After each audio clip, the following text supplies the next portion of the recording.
Greetings, Scorpio. Welcome to your divinely guided rune reading. We are going to, as usual, pull a rune, a tarot card, and a clarifying rune to each position in your rune reading, with the deck being the runic tarot deck. At the very end, we'll get a oracle card as usual, and this week we're using the Celtic Spirit Oracle deck, so stay tuned for that at the very end of your rune reading here, Scorpio. Now, in your energetic past, we have Hagalaz.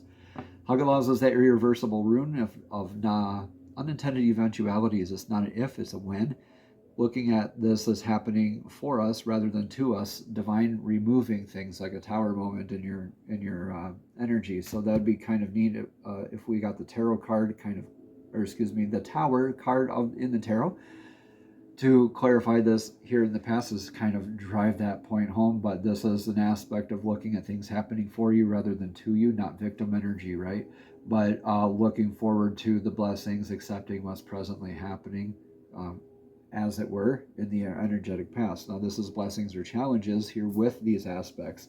They're not necessarily things that we want to happen in our lives, but things that are kind of eventualities, like a house repair, a home repair, or a natural disaster like a hailstorm. All right, take what resonates here, leave what doesn't. Also, look in the description box below for more information on the astrological stuff here. So, the world reversed, and this has Hagalaz on it. Either way you look at Hagalaz, it's it's definitely divinely guided, and needing to be very grounded energy. It's like a divine mandate. The world reversed here is kind of an isolative energy here, where you feel like trapped in this energy. I see this kind of as a victim kind of energy playing out in your energetic past of, oh, woe is me, and feeling maybe this is a lesson that needs to be thoroughly gone through, divinely guided and grounded in your energetic past. This is something where it needed to be thoroughly felt, it needed to be thoroughly studied, it needed to be thoroughly addressed to transmute, to heal, to plant the new things in your field after this disaster, or to build the new tower, right, in your future. So let's see what's going on with the now. Again, take what resonates here, Scorpio, leave what doesn't. And let me know in the comments below how this all resonates here for you. Right here in the now, we have Dagaz, the irreversible rune of clarity, dawning day, transmutative energy, divine alchemy. After the storm, it's really good to have that clarity and that daytime kind of mentality where the storm is past and now it's clear, right? And this is a beautiful transformative energy where you're kind of like the butterfly emerging out of the chrysalis there, where you also have like time seemingly standing still, and you have that moment of clarity. So here, oh gosh, yeah, you have the tower in your now. So yeah, this is definitely looking at this as rather an opportunity to look at this as a blessing rather than a curse, as something that's happening for you rather than to you. Again, this is very much how you respond rather than react to it. Are you letting your ego take control of it, or are you kind of handling it in a healed ego aspect? So let's look at this. Rune of clarity here is that spiritual recharge. That rune of clarity is also Ewaz, or Ewaz, and this is the horse rune, the energetic source that's proven itself to you, like man's best friend, the horse. So how are you leading and being led? How's that reciprocity working? Are there emotional strings attached to it? Is it grounded? The reciprocity of that. I think you're kind of influenced with that in order to rebuild after that tower.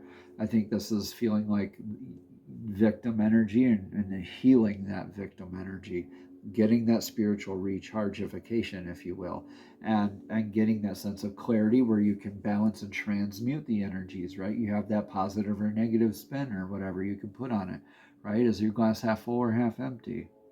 Right? That is like an inner and an outer pilgrimage too. Is could be calling you to go travel to a spiritually recharging place and do that. So this is all happening with you right now. So don't worry, these are beautiful blessings that get to happen to us in our lives many times over. Spirit kind of gives us these tests like this a lot in our lives. It's when we look at it as happening to us rather than for us that we notice them a lot more and get our ego a lot more trapped in that outcome. So in your near future, you're surrendering more to divine flow. This is Reho. This is leaving the discordant energies as well, like a troublesome workplace or or an abusive relationship or just an unhealthy career. Could be leaving a house, spouse, or career kind of thing.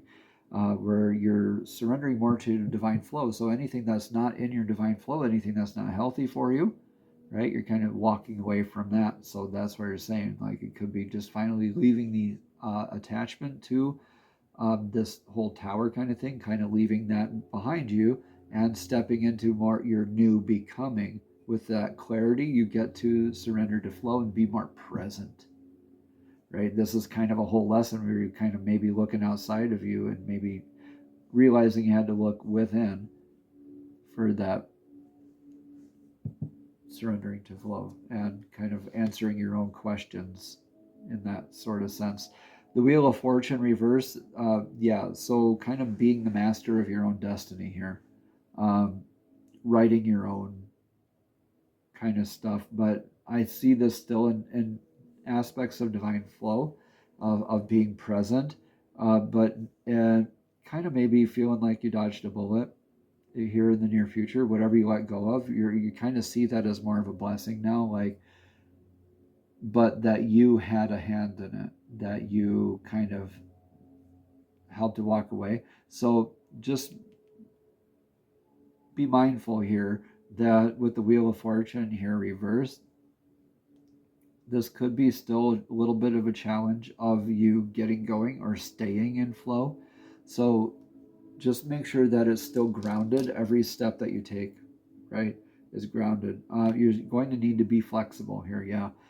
Durable, and definitely gentle with yourself too. This is like the U tree. This is the Rune Iwas.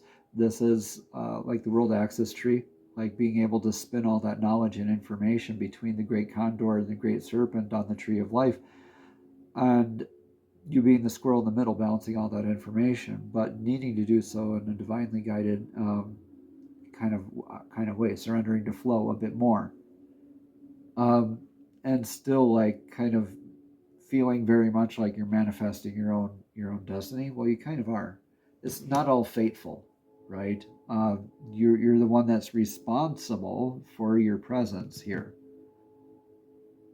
And that's beautiful, because I think you might have been looking at that not being responsible for your own energy here in the energetic past. So your influence for the right now is in, this is the Rune of Cattle, Fehu. I was trying to fight a sneeze here, so sorry about that. So being divinely guided, pull again. Oh, excuse me. I apologize. All right. Being grounded, calling in your abundance instead of distracting it, fighting the flow of abundance, and looking outside, not being present, and getting distracted off your divinely guided path and those sort of energies.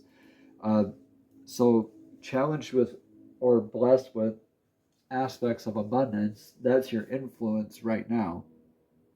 And it's easy to feel that way too, especially with the seemingly reactive and almost negative kind of doom and gloom, kind of almost depressive energies. Yeah, 7 of Pentacles reversed. Kind of like being the martyr, being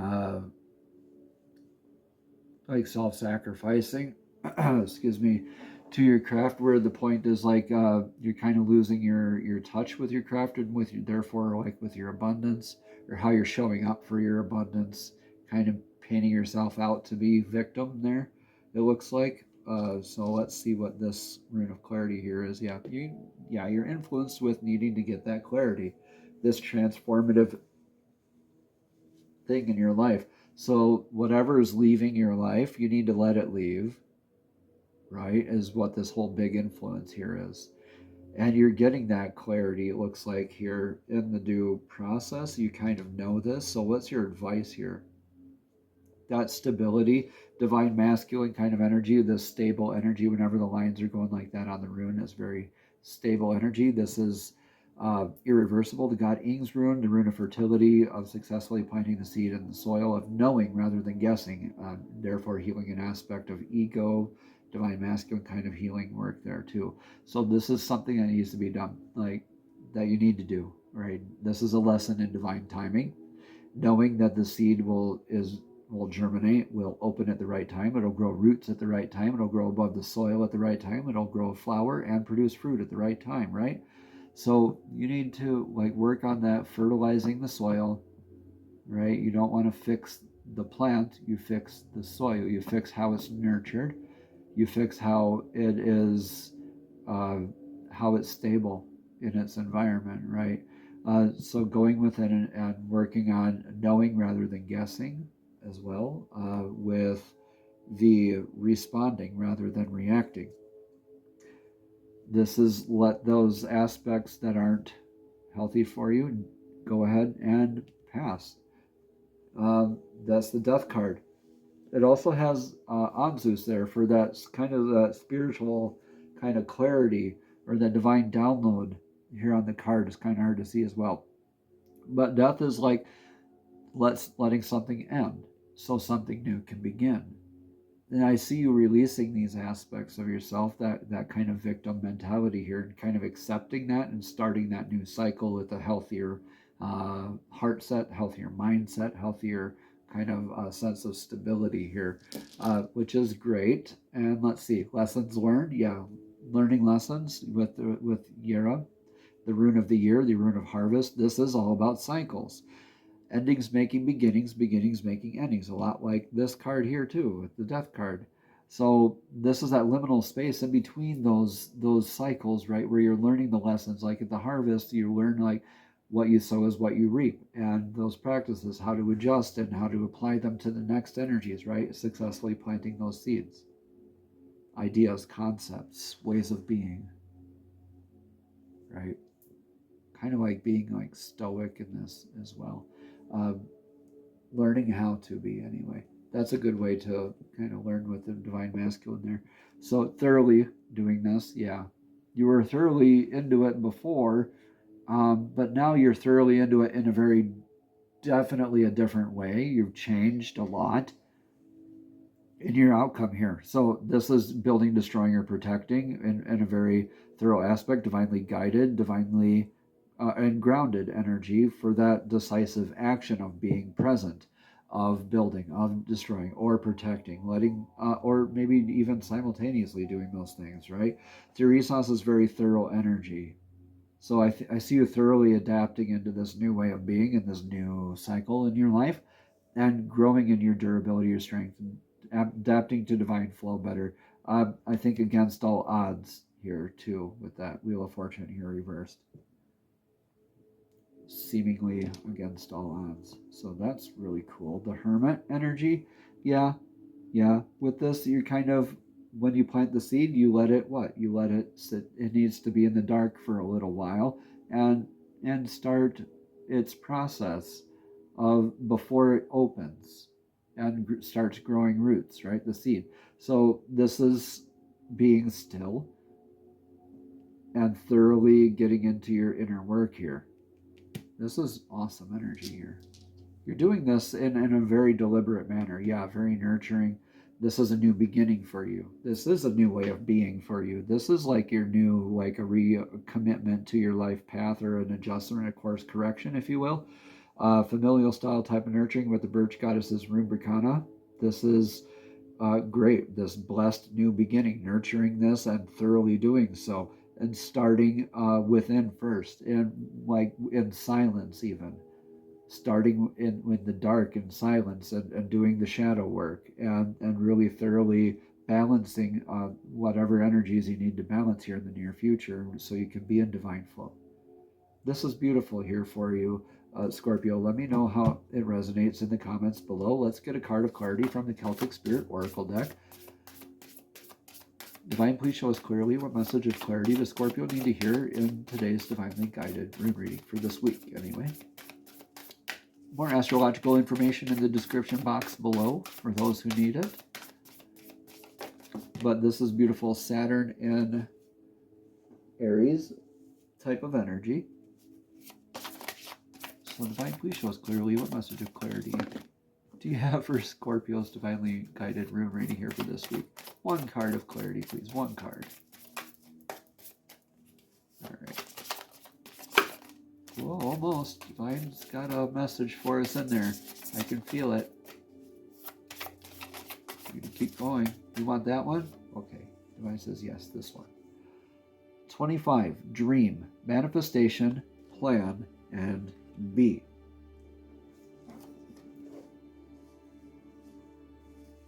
So the 2 and 5 are 7.